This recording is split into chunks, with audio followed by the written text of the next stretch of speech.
Hi guys! Our cravings for today is Pancit Bihon. So the first thing that we will do is to slice the chicken breast.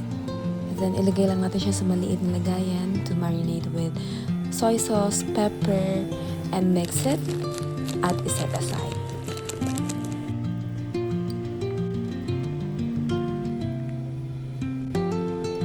While naka-marinate yung chicken, get a pan and put cooking oil.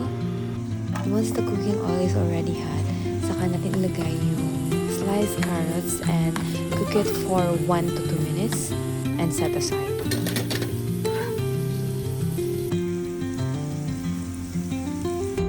Ang sunod ay yung squid balls. Iprito lang natin siya hanggang maging golden brown at itabi lang din natin siya.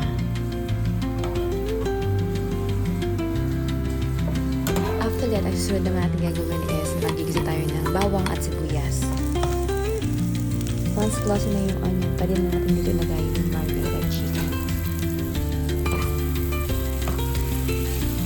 Halo-haloin lang siya at kapag nakita nyo medyo maputla siya, pwede pa tayo mag-add dito ng soy sauce.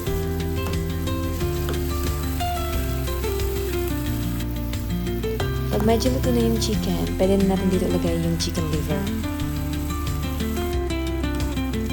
Stir it for a few minutes, saka natin lalagay yung oyster sauce.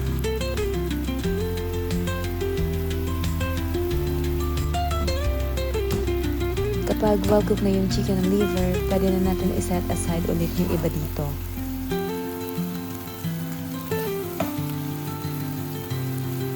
At yung iba naman ay pwedeng iwanan lang natin sa pan to add more flavor sa sabaw.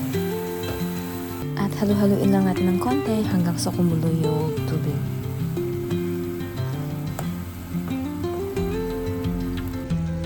Pour more water kapag sa tingin nyo hindi pa enough yung tubig na nilagay nyo.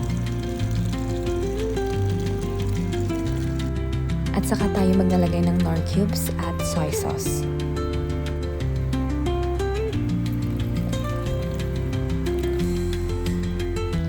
Maglalagay din tayo dito ng konting oyster sauce.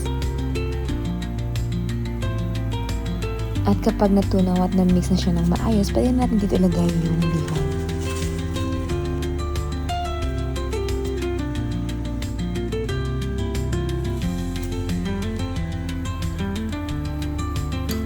Halu-haluin lang natin siya hanggang sa lumambot yung noodles at ma-absorb yung sabaw. At this point, pwede natin dito ilagay yung cabbage.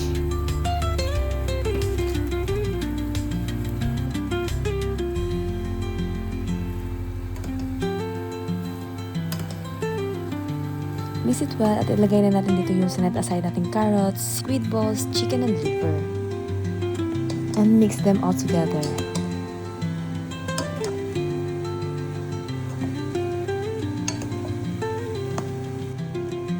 Pwede kayo dito maglagay ng spring onion and this is optional.